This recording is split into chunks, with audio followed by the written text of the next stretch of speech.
Welcome back to Pengen Ngobrol Podcast powered by Cerita Lari. Hari ini kita tidak interview, melainkan kita akan konten mukbang. Oh yes. Lihat. Aduh, korban berikutnya. Korban, ya ampun. Balik lagi bersama gue Yana sebagai host kalian semua dan bintang tamu, bukan korban, bercanda. Bintang tamu gue episode kali ini, what an honor. Kita kedatangan Ratu Lari Jarak Jauh Asia Tenggara. Thank you, Kak. Kita kasih tekanan sedikit di awal. Agak pressure sih agak emang. pressure. Seperti biasa kita tekan dulu bintang tamu di awal ya. Pemegang national record untuk 10.000 meter yang sampai sekarang belum terpecahkan. Ya. National record juga untuk kategori maraton juga masih? Masih ya. Ayo please welcome Trianingsih. Halo. Anyway, terima kasih banyak Kakak Trianingsih sudah bersedia hadir ya. Sama-sama Kak, udah diundang di sini. Iya. Makasih. Terima kasih banyak juga telah bersedia joget-joget di event terakhir. Anda membuat saya harus berjoget di depan. Jadi sebenarnya gue mikir gini loh waktu itu. Nah, gimana? Lo kan datang tuh ke belakang panggung ya kan. Oh, iya. Niatnya mau ngapain waktu itu sebenarnya? Kan nungguin mau podium, Kak. Oh iya. Podium Oke. ini pemberian podium. Ya mau minta foto-foto, ya udah akhirnya mesti naik deh gitu. Masa teman-teman elit sudah datang, finish, udah that's it pulang gitu loh. Kenapa tidak menikmati hiburan yang ada di event gitu loh? Iya, sebenarnya kayak itu sedikit pemaksaan kan. Aku sedikit ya udahlah. Kenapa apa? Tapi asik juga sih ternyata. Boleh tidak diulang ya? Event berikutnya coba ditektokin lagi kalau bisa MC-nya Mas Yano aja. Oh iya, jadi bisa melakukan hal yang sama.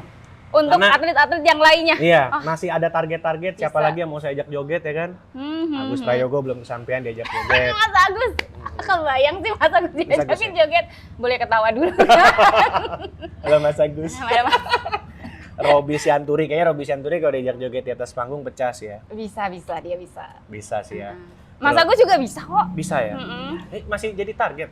Mas Agus harus joget di atas panggung. Mas Agus, ingat ya, kalau ketemu Mas Yano hati-hati.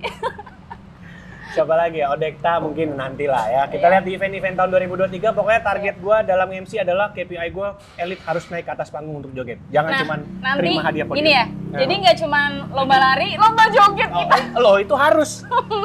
harus. Jadi kan lu pulangnya double cuan. Dapat hadiah podium iya, hadiah hiburan juga ada. Bisa jadi itu. Nah, itu. Luar biasa, makasih loh double job Loh ini kita memberikan insight yang baru gitu. Anyway, kemarin selamat di Semarang. Wah, thank you. Saya gagal peserin karena saya masih mau karirnya panjang ya, diminta peserin Trianingsih gitu. Padahal Kak Yano sendiri yang meminta. Aku enggak. Gua nggak ada minta. Oh. Lu yang minta Oh kayaknya. iya Kak ya? Ntar peserin aku ini DM masih ada nih DM nih. Minta dipeserin. Bilang aja iya. Tapi Biar cepet. iya benar. Tapi kemarin gimana sih di Semarang? Kemarin lari. Kemarin di Semarang, aku belum sempat posting ya. Abis ini aku posting soal Semarang. belum. Sebenarnya kayak aku tuh suka Iya. di Semarang karena memang Semarang itu kota kelahiran aku ya. Oh. Aku kan lahir di Salatiga. Semarang. Enggak, lahir di oh, Semarang. Semarang, Terus oke. kemudian setelah aku SMP lulus, aku pindah ke Salatiga untuk SMA di sana. Dan sekalian aku ada di klub lari di situ. Karena memang di Salatiga tuh klub-klub lari khusus jarak jauhnya tuh bagus-bagus banget. Oh ada. Iya. Oh. Bukan ada lagi Kak. Udah lama Dan itu? memang itu udah lama kayak sekitar zamannya waktu Kak Edo, ada Lestarianto, ada yang lain-lain. Sebelum Kak Edo kan ada yang mecahin rekor tuh. Itu kebanyakan dari Salatiga. Sebelum Eduardus Nabuno. Iya. Dan Mbak Supriyati Sutono yang rekornya aku pecahin juga. Beliaunya juga dari Salatiga. Mbak Ruyati juga dari Salatiga kan. Beliau juga pecah rekor dan sekarang kakak aku tuh masih pegang rekor SEA Games Rekor untuk SEA Games. maratonnya. Maraton berapa? 2 2 jam? jam 34. 2 jam 34. Rekreasional, mampukah Anda memecahkan rekor? Ayo bisa. Tapi kayaknya kalau kita lihat sekarang rekreasional udah sudah mulai ambisiusnya seambisius kayak atlet ya.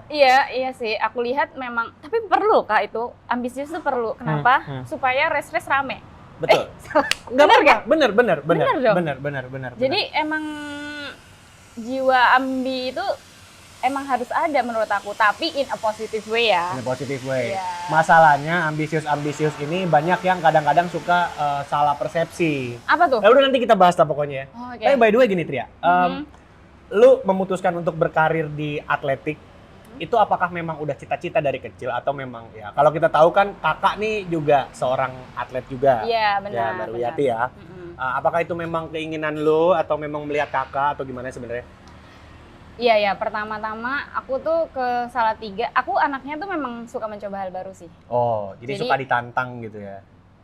Begitu ya? Nggak tahu, bener nggak? Enggak sih, aku nggak suka ditantang, Saya penasaran? kayak penasaran, Oke. lebih ke curious. Oke. Jadi aku penasaran waktu itu kayak bisa nggak ya? Aku tuh sebenarnya udah daftar Kak di SMA di deket rumah di Semarang gitu, dan udah keterima gitu. Waktu itu kan sesi wawancara juga ada wawancara kan. Cuman ditawarin sama kakak aku untuk di sana coba untuk latihan lari gitu. Ternyata ya kenapa hati aku tuh kayaknya coba aja deh gitu.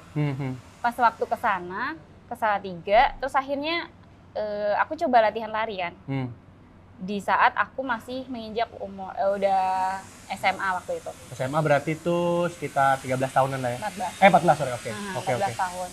Dan saat umur 14 tahun itu aku kayak di situ dong, itu kan di klub lari long distance runner yang memang di situ ada kakakku Ruyati, ada Mas Agus Prayogo latihan di situ, terus Salatiga juga ya? Iya. Beliau latihan di situ, ada Uni, ada Mas Mujianto waktu itu. Ya pokoknya Mas Faiin dan lain-lain yang memang di nasional tuh mereka top 3 lah gitu kayak. Dan juga masih memegang rekor, entah rekor junior, rekor senior gitu-gitu. Jadi memang klub tersebut tuh klub yang bagus banget untuk long distance runner. Dan udah pasti yang ada di situ pasti bagus-bagus kan. Jebolannya bagus-bagus. Nggak cuma jebolannya, tapi yang latihan di situ pasti bagus-bagus kan. Nah, sementara aku tuh kayak underdog. Underdog, oke. Iya kan? Aku tuh cuma ikut latihan lari yang nggak tahu bahwa lari itu kayak ada mix and match, ada latihan beginilah, begitulah. Yang aku tahu lari adalah capek. Ya, capek. Oke, jadi Lari capek, guys. belum sekonsen mikirin pace, belum sekonsen mikirin heart rate. Ya lah, nggak ada kak itu. Nggak ada kayak gitu. Oh, oke. Dan setelah akhirnya nyemplung di lari itu, berapa lama prosesnya sampai akhirnya Katriani akhirnya masuk ke jalur pembinaan Jalur atletik lah? patas gitu. Iya, ya jalur. Ya Allah, patas, Mbak. Patas, kapan itu patas? Iya, kayak gitu lah. Oke. Jadi kayak, kan awalnya kan memang aku ikutin anak-anak dulu nih. Iya. Itu sebenarnya ceritanya agak-agak sedikit melo sih. Pas Gimana? waktu 6 month aku ada pertama-tama 3 bulan di situ, terus kemudian 6 bulan di situ. Tapi memang ceritanya memang sedikit agak apa ya? Kurang nyaman sih. Oke. Tapi emang gitu kan. Sesuatu hal yang membahagiakan tuh pasti diawali dengan nggak nyaman dulu. Ketidaknyamanan. Gue sih harus setuju ya, karena kalau misalkan kita kayak masuk ke lingkungan baru itu yang pasti akan kita hadapin tuh kayak semacam shock kultur gitu kan. Iya, that's the point. Jadi kayak kita tuh mau berusaha untuk beradaptasi. Minum dulu lah. Iya, sok mangga. Kita sambil makan ya santai.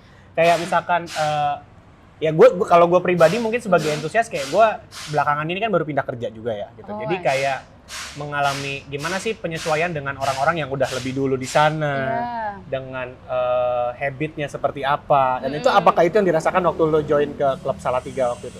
Ya kalau misalnya aku habitnya jelas, karena kan aku waktu SMP tuh anaknya termasuk nggak apa-apa ya memuji diri sendiri. Iya, oke. It's okay. Ini manfaatkan platform Anda untuk berjualan ya. Mau apa, bebas pokoknya gue. Jadi aku termasuk anak yang kayak rajin gitu. Oke, ya nggak apa-apa, valid. Nggak asik Rajin banget menyebutnya. seperti ini, ya valid lah. Jadi kalau berangkat sekolah tuh selalu pagi. Nggak pernah, aku tuh Kak, kalau misalnya SMP nih Kak, masuk ke sekolah itu ya maksimal tuh ada 2 orang lah yang berangkat. Anjir. Keren banget nggak? Baru nyampe 2 orang gitu ya? Iya, 2 orang itu Kak. Biasanya sih duluan. Okay. Sampai aku nungguin, ini kan kayak ada kantin gitu, jadi aku nungguin di situ supaya kayak makanan-makanannya baru siap Kak. Oh, masih hangat. Ini kayak tipikalnya nggak sarapan di rumah nih? Iya, kalau sarapan di rumah tuh kadang kalau udah siap sarapan, kalau enggak ya udah dikasih uang situ. jajan lebih. Oh. Tapi aku lebih memilih uang jajan lebih sih. Oke. Terus setelah rajin gimana tuh? Nah, rajin di situ kan. Nah, terus datanglah ke klub ini, di mana setiap paginya tuh kadang-kadang latihan kan. Jadinya ya udah jam aku berangkat sekolah tuh nggak pernah tepat waktu Kak. Jadi panik gitu loh, ini Oke. gimana? Ini udah jam segini gitu kan. Yang lain biasa aja loh. Hah? Kayak biasa aja gitu. Nggak yang ada rasa takut atau apa. Kalau aku tuh udah takut banget, Kak. Oke. Aku mendingan nggak berangkat sekolah daripada telat gitu. Jadi daripada telat mendingan nggak usah datang sekalian. Iya. Mas, kalau waktu itu masih ini nggak, masih berlaku surat sakit yang dibeli gitu nggak? Bisa? Nggak tahu. Tahun berapa tuh udah ada belum sih beli surat sakit? Enggak sih, datang. enggak sih Kak. Aku nggak sampai beli surat sakit Oh, mungkin enggak, karena enggak. kan dulu belum ada handphone juga ya. Oh iya. Itu masa-masa enak nggak sih? Kayak kalau zaman sekarang sama handphone kayaknya udah susah gitu. Iya. Oke, berangkat dari klub atletik itu akhirnya mulai Itu shock kultur pertama shock ya. kultur pertama. Oke. Nah, Jadi kayak aku harus biasa habit merubah bangun. ini kayak mindset aku tentang sekolah nih. Iya. Yang nggak apa-apa telat gitu. Terus yang kedua, kemudian ini aku harus berlatih sama anak-anak yang memang di situ kan ada anak-anak SMP, Iya. aku SMA. Jadi mereka tuh udah duluan, Kak. Bayangin aku udah paling tua sendiri, aku di belakang. Itu udah agak dimusuhin juga sih. Maksudnya nggak dimusuhin, mungkin agak sedikit Karena datang beda. tidak dilihat nggak sih? Apa namanya ya? Oh. Kayak maksudnya sama mereka tuh nggak ditemenin jadinya. Ditemenin juga sih. Bingung Ditemenin cara ngomongnya. cuman beranggapannya kayak kayaknya gue nggak terlalu diperhatikan gitu atau. Nggak, jadi Kak, kalau misalnya anak-anak geng-gengan gitu ngerti nggak sih? Oh iya. Iya. Kalau misalkan ada kerja kelompok nih pilihan terakhir gitu. Yoi. Oke. Kayak aku tidak dipilih gitu. Shock culture begitu. Yoi. Cuman karena kakakku ada di situ, mereka masih memandang kalau ada kakakku. Kalau nggak ada, kalau misalnya kita lagi bersama-sama, mohon maaf aja. Terus yang lainnya mungkin lebih ke latihannya sih. Gimana tuh? Kalau penyesuaian sama latihannya sekolah atletik gitu kan? Teman-teman, aku tuh dulu bukannya pecinta lari ya. Oke. Tapi aku memang alhamdulillah kuat lari. Jadi pas waktu pertama kali masuk ke klub itu, lari 30 menit aja aku nggak sanggup, guys. Serius. Jadi ini ceritanya bukan langsung tiba-tiba Trianingsih ujuk-ujuk langsung kuat pecahin Iya, rekor, enggak. Semua ada prosesnya ya. Itu drama banget, Kak. Jadi Kak, Oke, gimana tuh? Oke, pertama program latihan lari 30 menit. Aku udah mikir, 30 menit? Oh my god. Setengah jam. Iya, Kak, setengah jam itu. Itu rebahan juga oke lah tuh ya, dapet. Iya, itu aku lari kayak sambil mikir, terus habis itu ini selesai apa enggak, terus ya selesai, cuman aku ya belakang sendiri.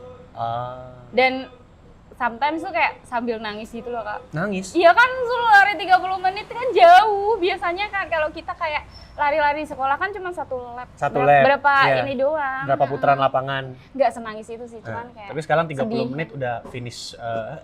Ya jangan ditanya sekarang, itu kan proses ya. Itu proses, oke. Nah, mulai mendapatkan mulai mendapatkan celah, terus bisa naik. Nah, itu setelah di berapa sini lama? nih. Ya, sok, monggo. Jadi setelah ada culture shock tadi, Ya. kan aku otomatis kan harus bisa ada ini deh, memperbaiki kayak apa Adaptasi lah. ya? Nggak adaptasi ya. Ya. Terus kayak bisa menyalip anak-anak SMP ini Waduh. supaya kayak bisa leading dari mereka. Waduh. Nah, di situ aku bertanya nih sama kakakku. Oke. Kak, gimana sih supaya bisa larinya kenceng gitu kan. Terus beliaunya kasih saran. Ya udah kamu tambahin aja latihan pagi. Terus akhirnya dengan bertekad kuat bahwa aku harus bisa masuk ke geng itu. Oh, Maksudnya supaya dia diiyain ada gitu. gua dapet nih. Oke. Jadi istilah lu mencari pengakuan gitulah ya. Iya, bahwa aku tuh nggak jelek-jelek amat. Aku Oke. layak di sini gitu kan. Oke. Padahal sebenarnya juga kayak mikir apakah aku harus melayakkan diri atau aku pulang aja Mhm. gitu kan. Tapi kayaknya entah dari mana bisikan itu kemudian mengatakan bahwa iya, kamu harus layak di sini. Jadi kamu harus melakukan sesuatu. Satu hal yang aku lakukan adalah aku nanya ke kakakku, tanya tips, terus beliaunya kasih saran. Ya. Ya udah, terus akhirnya aku latihan setiap pagi lebih banyak. Kayak lebih banyak itu cuma 30 menit Kak setiap pagi, Kak. But itu improve lah ya. Karena mohon maaf ya, Aha. anak-anak ini kalau latihan pagi disuruh latihan tuh mereka malah cuma jalan-jalan doang kayak Waduh. gitu. Waduh. Maaf ya guys. Itu istilahnya tuh kalau anak-anak geng-gengnya tuh geng-geng pentolan di situ kali ya. Yoi. Biasanya tuh gitu tuh. Kalau pentolan-pentolan biasanya kalau akademisnya nggak begitu bagus. Ini mohon maaf ya dibuka. Enggak, udah nggak apa-apa kan. Kita tidak menyebut siapa-siapa ya, nggak Iya. tahu kan murid di sana banyak. Oh iya, ya banyak. kan? Nggak apa-apa, Banyak, tenang aja, guys. tenang. Anda punya bantalan, tenang di sini. Udah biasa gue jadi bantalan. Oke. Ya, habis itu udah tuh langsung masuk ke jalur akhirnya mulai ikut kompetisi, kita langsung skip ke kompetisi antar nasional pertama lah. Iya, oke, udah kompetisi. Akhirnya tahu nggak setelah hal itu? Jadi setelah aku 3 bulan latihan, jadi kan 3 bulan nih, 3 bulan sesi, aku sakit, terus kemudian aku nggak bisa lari, aku ada, kayaknya ini aku harus ceritain dulu deh Kak. Boleh. Jadi pas waktu 3 bulan itu aku lari, aku ada pertandingan antar pelajar se-Jawa Tengah. Iya. Dan memang di pertandingan pelajar se-Jawa Tengah itu kan aku ikut nomor 1.500 meter. 1.500 meter. Karena memang aku dari dulu tuh nggak langsung jauh, tapi ada nomor 800 meter, 1.500 gitu. Dan di saat itu tuh nomornya 1.500. Kemudian dari 6 peserta, aku tuh terakhir sendiri Kak. Finish ke 6. Ya udah, dari situ terus kemudian aku semakin tidak dilihat kan sama temen-temen ini. Ya udah, abis itu langsung aku tanya tips, terus akhirnya aku mulai berlatih dengan baik. Ya udah, terus ya udah mulu dari tadi guys.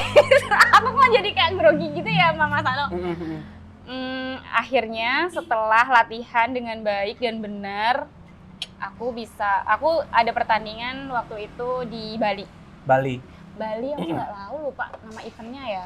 Ada di catatan aku sih. Tapi ini event untuk skala atlet-atlet aja? Iya semuanya kayak Maybank, kayak model-model gitu. Cuman dulu kayak 10K doang. Tapi ada internasionalnya. Kayaknya tahu deh. Are you sure? Pernah dulu sebelum adanya Bali Marathon yang sekarang kan? Itu dia finishnya di Bali sih, di Kuta.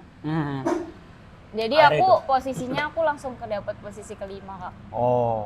Itu mulai dah naik gitu. 5 besar nasional. Itu udah ngalahin kakak aku juga. Wow. Jadi setelah aku latihan, tanya tips ke kakakku ini, itu ternyata progresnya itu justru aku bisa sampai ngalahin kakak aku.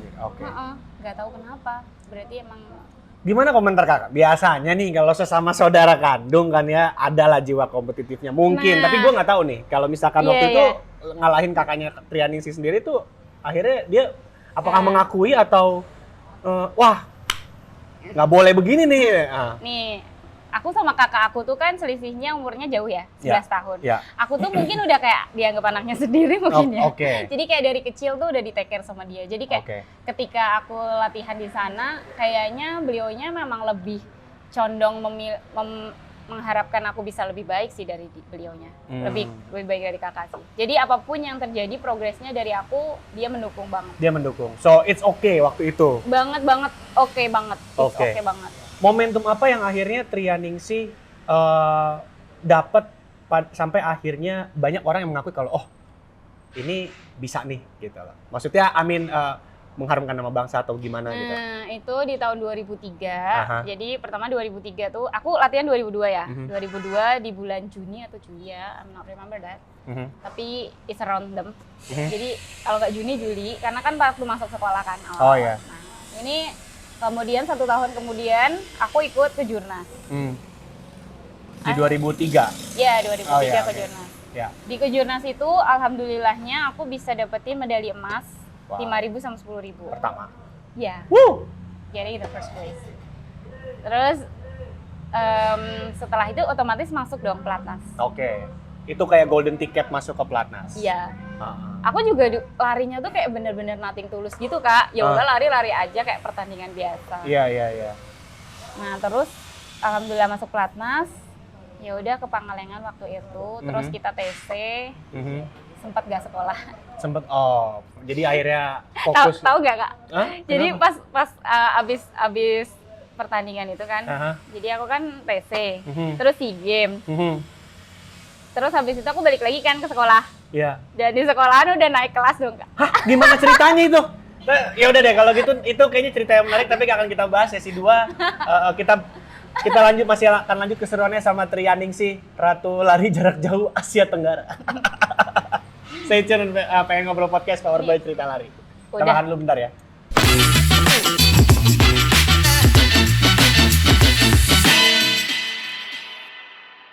Hai, welcome back to Pengen Ngobrol, podcast bareng sama Power by Cerita Lari. Iya, bersama siapa hostnya? bersama Mas Yano. Kirain Oh, Trianing aku ya, Sauce bersama ya udah aku, nggak apa-apa. Trianing. Ini kita jadikan platform untuk teman-teman bisa berlatih menjadi MC mungkin ya. Kan bisa Berarti jadi aku gagal sampingan. dong nih Kak, langsung. Iya nggak apa-apa, namanya juga latihan. Ulang ya, Loh, nanti. latihan tidak selalunya mulus-mulus aja kan. Gitu. Oke, however kita kembali ke Pengen Ngobrol Podcast powered by Cerita Lari, masih bersama dengan Trianingsi dan juga gue Yano sebagai hostnya. Lanjut kita ke sesi 2, balik dari TC, balik ke sekolah, dari TC balik ke sekolah lagi, tiba-tiba langsung naik kelas. Iya. Itu bukan sistem katrol kan? Enggak, Kak. Gimana? Jadi aku memang tiba-tiba naik kelas, tapi habis itu karena memang gurunya memang ini ya kasih mungkin kasih Privilege atau kemudahan. kemudahan gitu. ya. Oke. Dan mereka juga kan kayak appreciate gitu loh sama Ah, atlet nasional yang memang oke. berprestasi, mungkin bisa membawa nama baik bangsa. Terus Hmm. akhirnya dikasih kemudahan untuk bisa tetap naik kelas. Tapi sekarang juga dikasih kemudahan nggak? Bagaimana sekarang nasional mengapresiasi?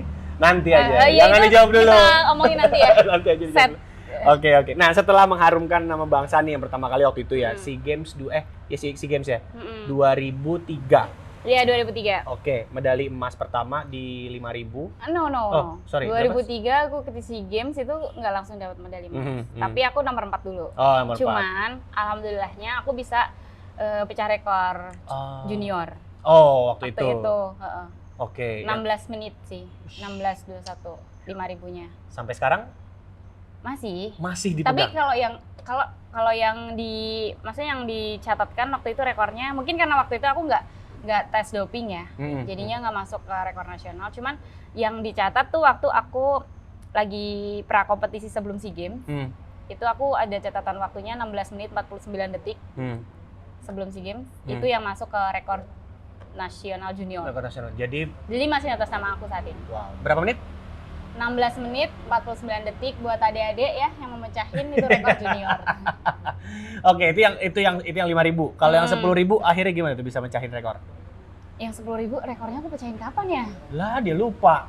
Kak udah lama soalnya. Jadi Kak itu sebelum SEA Games-ku pertama sebelum medali emas SEA Games kayaknya. Karena sudah Aku catat sih semuanya di buku kecil aku, cuman Oke. kayak udah nggak buka-buka lagi. 2000 berapa nih kalau kita lihat? 2007. Kak itu rekor nasional. Rekor nasional. Beda. Jadi ini aku lagi ngomongin rekor junior. Rekor junior, oke. Jadi aku alhamdulillah tuh aku pegang 10 rekor sebenarnya. Wow. Jadi pertama 5.000 meter sama 10.000 meter itu yang junior. Terus kemudian 5.000 meter, 10.000 meter yang road race. Yang kayak pertandingan jalan raya. Oke. Oh, yang road race. Terus aku pegang 5.000, 10.000 maraton, itu yang nasional. Itu yang nasional. Sama aku pegang 10.000 meter rekor PON. PON. Terus kemudian yang 2 lagi nih 5.000 sama 10.000 meter rekor SEA Games. Jadi 10. Alhamdulillah. Sampai saat ini pun Ya alhamdulillah masih sampai saat ini. Masih sih. sampai saat ini. Itu dari tahun berapa ya aku percaya? Kalau dihitung dari juniornya berarti dari 2003. gila. Aku mulai pecahin rekor sampai 2010 itu terakhir aku pecahin rekor nasional. Yang terakhir aku pecahin itu rekor maratonnya kakakku. Wow. 2 jam 34, aku jadiin 2 jam 31. Wow. Tuh, alhamdulillah banget, makasih supportnya. Mungkin orang berpikir selisih waktu sedikit itu kayaknya effortnya nggak seberapa mungkin. Padahal kalau lihat dari awalnya Ini, jadi kalau misalnya orang berpikir bahwa selisih dikit banget. Selisih dikit banget itu Ya. Selisih dikit banget. Kalau misalnya kita udah ngomongin waktu yang mepet itu maksudnya waktu semakin bagus. Ya. Jadi kalau misalnya dari 4 jam ke 3 jam ya gampang lah. Kan maksudnya kayak 4 jam ke 3 jam gampang. Tapi dari 3 jam ke 2.50 itu susah banget, gengs. Karena itu makin kencing. Makin kencang. makin kencang. Iya, tapi itu semua akhirnya terbayarkan dengan hasil yang memuaskan dengan semua segala macam progres yang Trianingsi jalanin lah ya. Alhamdulillah. Kayak gitu ya. Dan sampai akhirnya melekat. Kak. Apa tuh? Makan dulu. Oh iya, udah ngomong. Gimana sih dari makanan? Kaget gue. Ya udah sok makan dulu. Tapi ya berasa sih ya, akhirnya setelah gue berkecimpung di lari ini juga, kita kan juga punya personal base masing-masing ya. Dan pada akhirnya kita turut merasakan apa yang teman-teman atlet pun rasakan gitu ya. Kalau untuk mempertajam waktu itu tuh nggak mudah dan latihannya. Nggak mudah. Jujur aja kalau latihan 10.000, latihan 5.000 tuh nggak deh gue. Pokoknya kalau makin kecil yang akan kita capai, itu makin susah. Kalau dari Misalnya nih, 10 kilo lah ya. Ya. 10 kilo misalnya dari awalnya kita lari 60 menit. Ya. Mau ke 50 itu gampang banget. Mau ke 40 mungkin juga lebih mudah. Mungkin. Tapi dari 40 ke 30 lo mati lo. Interval muntah-muntah tuh udah sering ya? Pernah. Oh, udah pernah. Sering, gengs. Udah Bener. pernah. Jangankan gitu, gue latihan untuk breaking PB sendiri aja juga males. Rasanya kalau ingat intervalannya tuh sampai kayak gimana. Tapi akhirnya sampai mendapatkan julukan Ratu Lari Jarak Jauh tuh gimana ceritanya sih? Aku nggak tahu ya Kak, itu kayak given aja sih dari para teman-teman media dan mungkin para supporter, para teman-teman yang support system dan lain-lainnya gitu. Jadi aku nggak tahu headline di media tiba-tiba banyakkan itu terus akhirnya dipakai sampai sekarang. Mungkin karena memang aku udah dapetin medali emas dari tahun 2007 pertama kali aku dapat medali emas sampai tahun 2017 itu continue terus. Jadi apalagi nomor 10.000 meter nih, aku dari 2007 sampai 2017 tuh kayak nggak pernah nggak ada orang lain yang dapetin, aku terus yang dapetin. Jadi pas SEA Games 2007, 2009, 2011, 2013, 2015, 2017 itu aku terus yang dapet emas. Jadi kayak udah 2 kali hat-trick gitu. Wow, double hat-trick. Jadi bisa dibilang menurut Trianingsih itu adalah puncak karir. Puncak karir gimana maksudnya? Maksudnya performa terbaik waktu itu? My best performance Di tahun berapa? Di antara ya semua rekor yang disabet itu? Mungkin di tahun 2008-2010 ya. Oke. Dari situ ya. Karena memang di situ aku mencah-mecahin rekor tuh. 2007, 2008, 2009, 2010. Itu record breaking semua. Maksudnya 2000 habis itu aku ada something like injured. Oke. And it is Itu yang kalau gue baca di artikel yang setelah lomba 5.000, 10.000 sama maraton ya waktu itu. 2011. Iya, itu. Iya, itu aku ada injured juga. Itu gimana sih?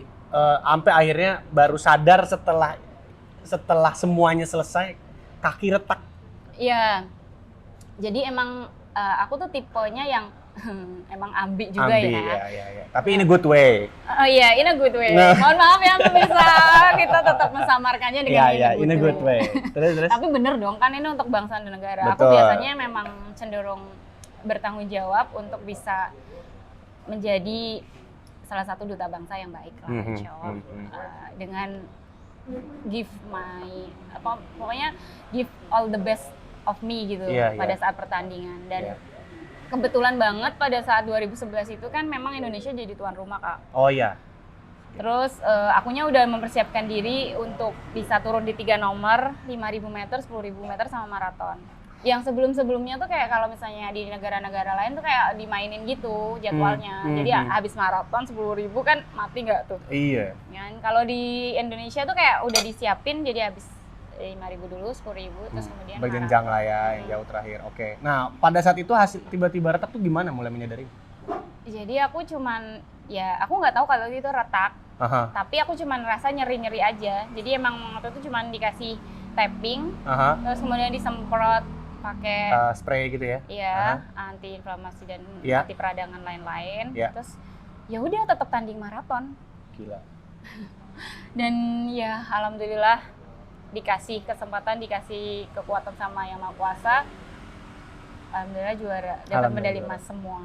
Jadi alhamdulillah 3 medali emas sih. Tapi abis finish maraton, aku langsung sebenarnya aku mau ganti pakaian kan di ambulan waktu itu. Ambulannya jalan dong Kak. Nah, terus? Jadinya kalau misalnya lihat di pas waktu pemberian hadiah di maraton SEA Games tahun 2011 itu bukan aku yang naik, itu orang lain karena aku dibawa ambulan. Dikiranya aku ada something happen karena memang kakiku kan melepuh gitu sakit kan. Jadi dikiranya perlu di take care sama dokter, jadi dibawa. Ya udah nggak apa-apa sih, aku kan udah 2 kali. 5.000, 10.000 aku udah getting the medal. Oh ya, cukup lah buat konten lah ya. Ini tapi dulu belum terlalu ini sih belum Kak. Terlalu se-hype sekarang ya, Instagram. belum ya masih oke lah gitu. Tapi alhamdulillah sih udah bersyukur, gila lo 57 km lo aku lari. In a week. Iya, dan ini sih yang kita lihat ya. Beberapa tahun belakangan itu kayak Trianingsih sempat kok nggak kelihatan. Yang kapan? Kemana? Kemarin-kemarin. 2021, 2020, 2019. Kak, 2020 kayaknya COVID. Iya, se-COVID-COVID-nya. Kemana sih Trianingsih sebenarnya? Katanya sempat ada injury yang Oh iya sih, aku memang udah sebenarnya aku sih injury itu udah dari lama ya. Tapi memang kayak tiba-tiba ada enggak gitu terus. Ya. Dan kebetulan kemarin itu memang selain karena COVID, aku juga kayak terapi gitu untuk injury. Jadi ya udah aku nggak ngambil pertandingan dulu. Aku biasanya kalau ngambil pertandingan itu pada saat aku siap aja. Cuman di beberapa belakangan ini aku coba untuk ya udah nggak apa-apa, coba aja latih tanding gitu. Karena memang kan nggak selalu harus menang dalam pertandingan.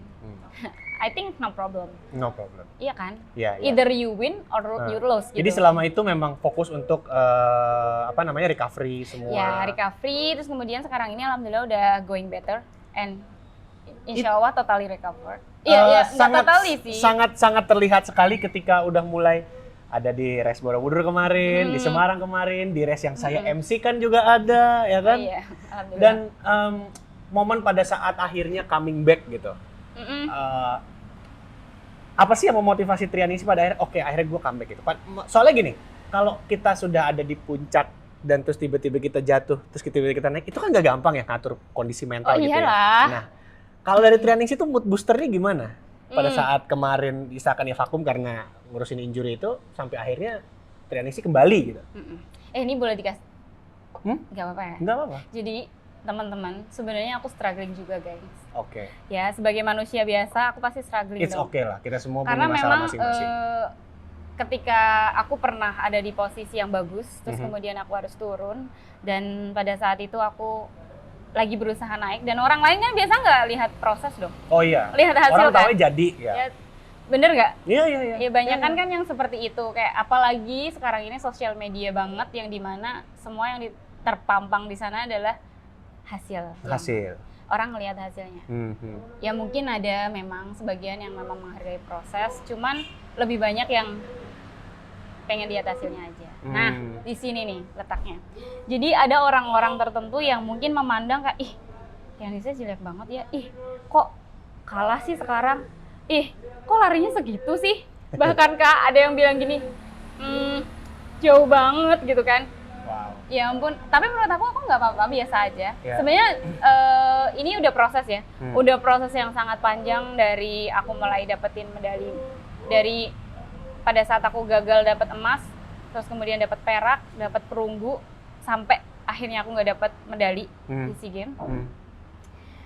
Prosesnya tuh benar-benar proses pendewasaan yang bagus banget sih buat aku. Dan aku senang banget cara Allah tuh untuk bisa menempa aku untuk menjadikan diri aku lebih baik gitu. Dalam berpikir, mensyukuri, dan menghargai setiap proses dan setiap hasil yang diberikan.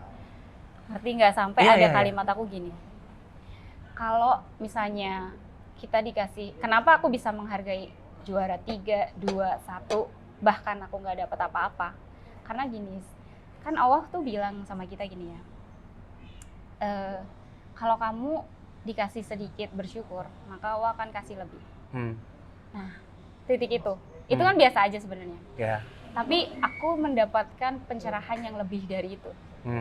Jadi gini, kalau misalnya seseorang dikasih sesuatu hal, misal nih kakak aku kasih hadiah, misal aku punya 2 mainan nih, aku kasih kakak satu permen, bukan mainan deh, kasih permen, satunya kasih permen. Kira-kira kalau kakak aku kasih permen, ya kakak aku kasih permen, seneng nggak? Seneng lah. Seneng kan? Kalau yang satunya lagi, misalnya nggak seneng, kira-kira aku kalau punya hadiah yang lebih tinggi akan kasih siapa? Ya kasih yang nggak seneng dulu. Kasih yang seneng dong. Oh iya, sorry. Kok gue nggak fokus gini ya? Jadi gini nih, karena lebih suka ngasih orang yang menghargai apa yang lo. Jadi kenapa aku tuh udah menemukan titik di mana ketika kita mensyukuri apa yang kita kasih, kita akan dikasih lebih sama yang ngasih. Nah di situ, jadi kalau misalnya kita kalau ngasih sesuatu sama orang, itu akan ngasih lagi ke orang yang senang dikasih. Oke, gue dapat poinnya. Makanya aku tuh nggak pernah lagi complain about anything else tentang apa yang aku dapetin di dunia ini, karena memang aku dengan aku berpikir lagi, oh iya ya, gue harus bersyukur dong dengan apapun yang Allah kasih, karena memang Allah akan kasih lebih dari itu, dan aku percaya itu. Kalau pendapat gue gitu ya, misalkan kita dihadapin sama suatu hal yang kita lagi di lowest point gitu ya, terus ini tuh kayak ya ini pada akhirnya di tahun ini pun gue juga cukup merasakan gitu, hidup buat gue tuh 2022 ini kayak roller coaster gak sih? Gak tahu, kalau lu juga merasakan hal itu juga? Iya, of course. Jadi kayak maksudnya gue ada di satu sisi gue lebih baik daripada tahun sebelumnya, tapi di satu sisi ada hal yang memang membuat gue akhirnya jatuh, gitu. Outputnya adalah waktu itu ketika gue pulang kerja itu, ketahuan ya kan? Gue pulang kerja itu namanya, gue bongkar di podcast sendiri. Yang pada akhirnya gue sampai stres dan outputnya tuh muntah pulang kerja gitu. Jadi kayak gue merasakan semuanya tuh benar-benar di ujung ubun-ubun pala. Tapi setelah gue mengalami hal itu, gue kayak percaya kalau kayaknya nih gue lagi dites gitu. Ketika gue sudah dikasih kemudahan gitu, pas pada saat gue dikasih kesulitan, itu kayak gue lagi ditempa untuk bisa naik level ke level berikutnya. That's the point. Jadi kayak apa ya? Ya gue percaya sih kalau Tuhan Tuhan itu ngasih ujian tidak lebih dari kemampuan umatnya. Tapi kalau di sini ini kalau kita ibaratkan dengan maraton, ini kayaknya gue lagi hit the wall deh. Bisa jadi kayak gitu. Sekarang ini ya Kak? Ya pada akhirnya gitu. Jadi ya setelah itu akhirnya kita membuka peluang bahwa 2023 nih kayaknya gue harus melakukan lebih lagi daripada apa yang gue lakukan sebelumnya, gitu gak sih?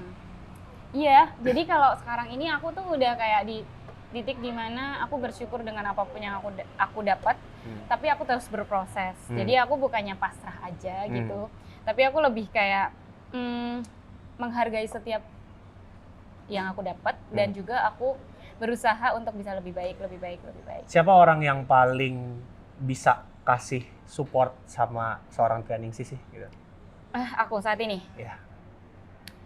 Amin, yang di saat lo jatuh dia ada, yang di saat lo lagi ngedown tuh dia ada gitu untuk bantu. Jadi kalau aku sih memang sering ceritanya sama bunda aku ya. Sama kakakku juga, sama Mbak Rwi juga. Cuma kan beliaunya kan udah punya keluarga, jadi kayak aku lebih suka ceritanya sama bunda aku sih. Jadi keluarga adalah support system yang terbaik buat Trianingsih. Bunda itu bukan ibu aku, tapi ibu angkat. Iya, ibu aku juga sih. Cuman maksudnya beliaunya tuh kan ibu kandung aku tuh udah meninggal di tahun 2018. Nah, kemudian kan aku tapi udah sama beliaunya sebelum ibu aku sama beliaunya juga udah saling ketemu, udah saling kenal dan lain-lain. Dan sekarang ini aku di Jakarta sama ibu angkat aku ini. Dan kalaupun aku mau cerita tentang semua hal yang terjadi sama aku itu sama beliaunya. Dan biasanya sih kita saling sharing terus ya coba untuk mengurai semua kerumitan itu. Dan alhamdulillah sih ya bisa sampai sejauh ini. Terbukti sekarang akhirnya sudah naik panggung podium lagi ya. Iya, aku juga bersyukur. Ini kayak gue liat, wah nih Trianingsih mulai kembali mencoba dan kita ya maksudnya gue pasti akan melihat apa lagi yang akan ada dari Trianingsih gitu kan ya. Harusnya sih kita support semua ya. Iya, Kak, benar. Karena memang gak mudah ya kayak sebenarnya. Dan aku tahu sih banyak orang yang masih mencibir di sana, tapi aku nggak peduli. Bener-bener. Sabar. Tapi bener-bener, maksudnya bukan nggak memperdulikan mereka ya, tapi memang kalau selama itu toksik sih aku pikir ngapain dipikirin. Terus apalagi media sosial. Iya bener. Jadi aku lebih kayak ya udahlah ya. Strike a hit untuk bisa berproses lebih baik untuk diri aku dan untuk orang-orang yang memang mendukung aku gitu. Itu soal hidupnya Trianingsih lah. Tapi sekarang kita soal rekor yang belum terpecah-pecahkan gitu. Iya. Lu berharap? Kok aku tahu? Ya nggak apa-apa. Lu berharap sebenarnya rekor lu terpecahkan nggak sih? Atau ya udah biar gua aja. Iya Kak, aku dari dalam hatiku yang paling dalam aku berharap Indonesia tuh punya peremajaan yang bagus ya. Ya. Aku sedih banget loh kalau misalnya saat ini untuk bisa lari 17 menit aja kayaknya anak-anak muda ini kayak masih susah gitu. Oke. Aku lihat masih larinya 19. Mungkin ada kali yang 18. Tapi kadang-kadang suka kan kita ada long term athlete development nih. Ya. Yang memang kita concern untuk bisa melatih anak-anak itu sesuai dengan umur dan kadang-kadang yang sesuai dengan umur yang belum sesuai dengan umurnya udah bisa lari berapa tapi dia udah pakai program latihan yang memang nggak cocok sebenarnya itu untuk senior yang itu yang mungkin efeknya nggak bisa buat anak ini jadi continue gitu. So jadi terlalu keras programnya atau? Ya. Oh, Jadi itu gini. ini pandangan ya point of view kita aja lah ya gitu ya maksudnya. Oke. Terus. Tapi memang kayak gitu tuh buat si malakama, Kak. Kenapa? Karena memang ya dari kan atlet itu pembinaannya kan pasti baik kalau nggak dari daerah, dari nasional dong, pemerintah. Nah, sementara pelatih-pelatih ini kalau dari daerah otomatis akan memberikan yang terbaik untuk daerahnya. Nah, daerahnya pasti mengharapkan bisa anak-anak yang didiknya itu bisa dapat medali emas kan. Timbal balik. Iya, jadinya ya memang akhirnya ditempa untuk bisa dapat medali emas. Apa memang? Tapi nggak semuanya ya.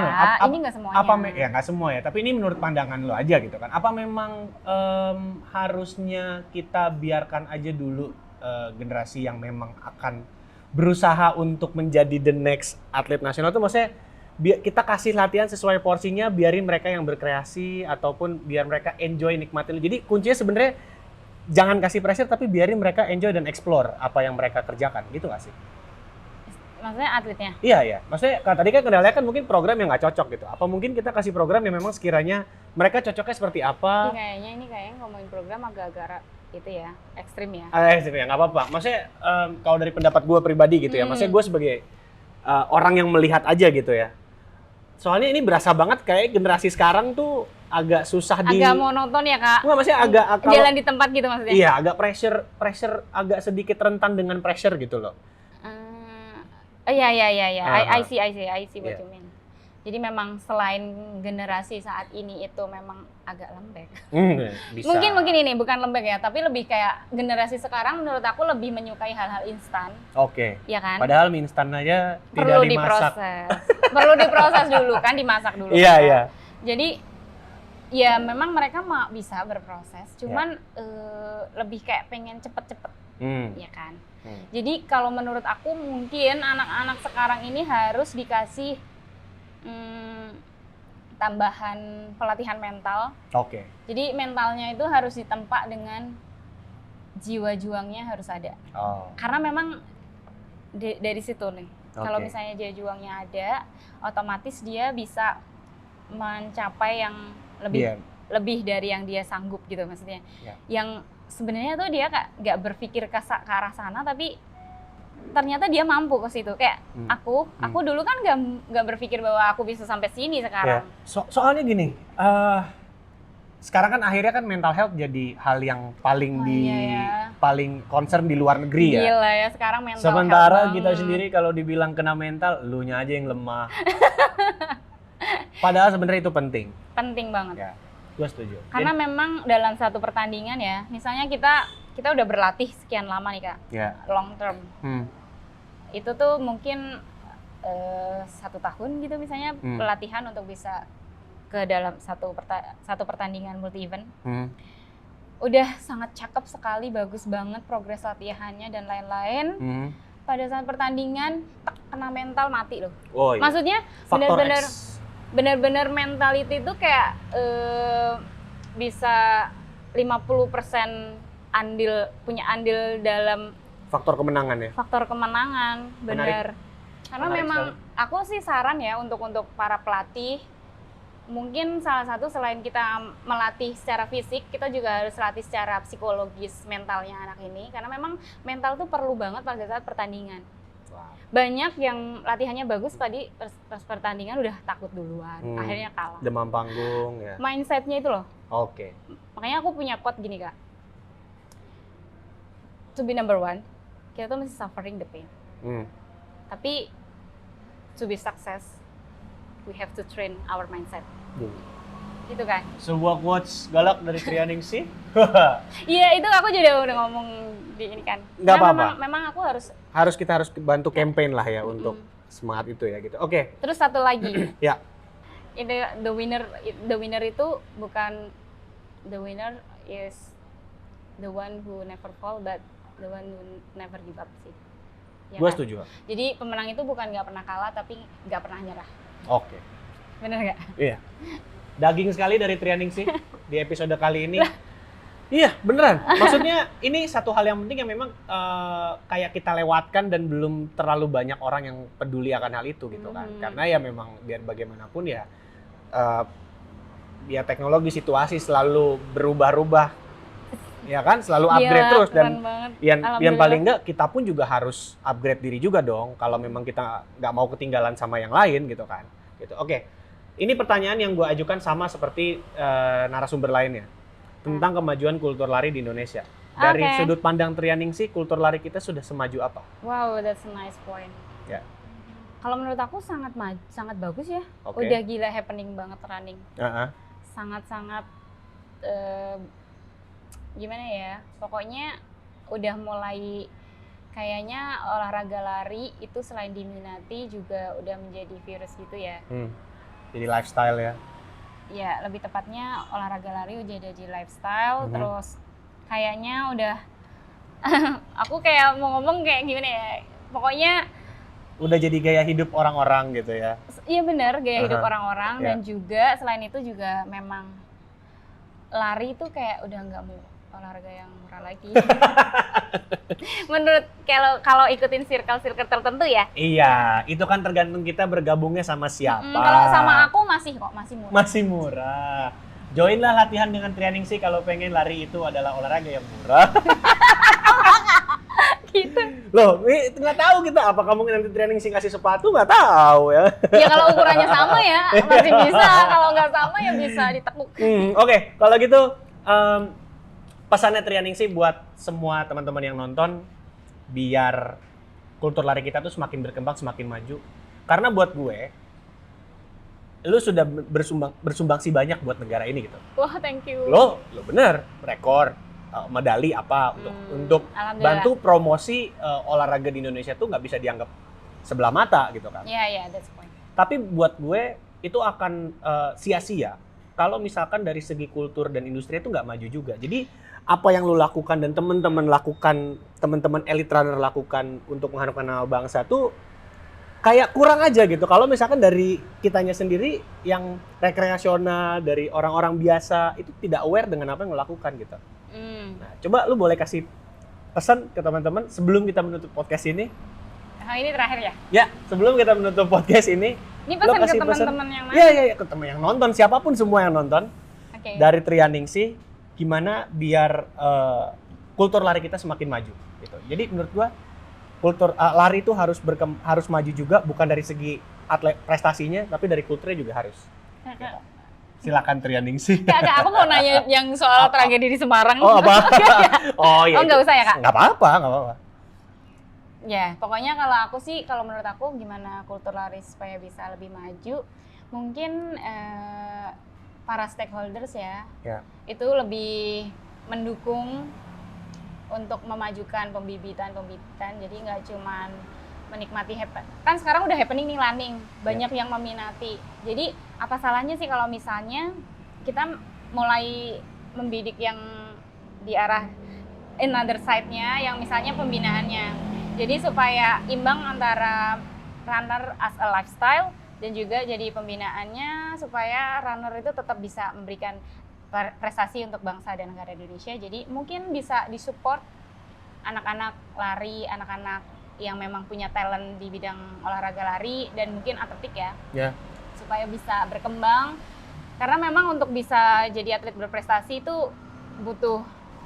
nggak cuman butuh talent aja, tapi butuh support secara dana, butuh juga aparel, dan juga butuh juga fasilitas gitu, kayak butuh juga stadionnya gitu ya, fasilitas sarana dan prasarana, dan juga butuh juga event-event.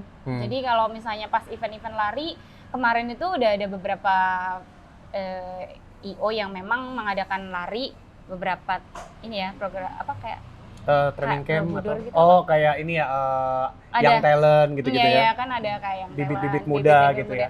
Jadi mungkin itu lebih ditingkatkan supaya memang nggak cuman running as a lifestyle, tapi bisa lebih membidik ke kita membangun olahraga lari ini seimbang antara pembibitan untuk prestasi dan juga lifestyle. Jadi kayak kombinasi yang luar biasa di situ. Harus seimbang antara prestasi dan juga lifestyle. Wow. Trianingsih. Tapi kalau lari pakai bib orang, Jangan Kak. Aku mengharap nggak kayak gitu sih. Selain pertama bikin pusing IO-nya, ya kan? Karena kan yang juara siapa nih? Kalau dia kenceng larinya kan tiba-tiba dia yang juara ternyata umurnya tidak sesuai. Atau misalnya kayak yang lain udah lari terus kemudian ada kejadian di sebelumnya, di race sebelumnya. Yang Kak. lainnya. Itu pakai bib orang Kak, dan dia larinya pakai masker Kak. Udah juara, udah sampai podium. Baru tahu itu orang yang lain. Baru tahu itu bukan cewek. Menurut gua terus akhirnya ngeribetin panitia. Jadi mohon maaf, tolong pakai bibnya sendiri ya. Menurut gua satu hal yang sangat-sangat Tapi kalau dilewatkan. yang udah ya udah. Nah, menurut gua satu hal yang harus teman-teman running enthusiast juga perhatikan adalah kalau mau ikut race, baca dulu rules and regulation-nya sebelum mendaftar ya. Jangan daftar karena FOMO. Ya udah, terima kasih. Sama-sama. Kita mau lanjut makan siang. Lanjut review makanan. Kita lanjut mukbangnya di sini. Terima kasih banyak Trianingsih. Sama-sama Kak. Ratu lari jarak jauh Asia Thank you Tenggara. Gua for inviting me. sebuah kehormatan sekali ada Trianingsih di sini. Support. Ini untuk selanjutnya. Oh, enggak. Kita support sekali Trianingsih dari comeback sekarang. Semoga bisa terus berprestasi. Kita support semua apa yang Trianingsih lakukan. So, however, pengen ngobrol podcast powered by Cerita Lari. Pamit undur diri bersama gue Yano sebagai host dan juga bintang tamu gue Trianingsih. Kita pamit undur diri. See you and bye-bye. Thank you semuanya. Thank you.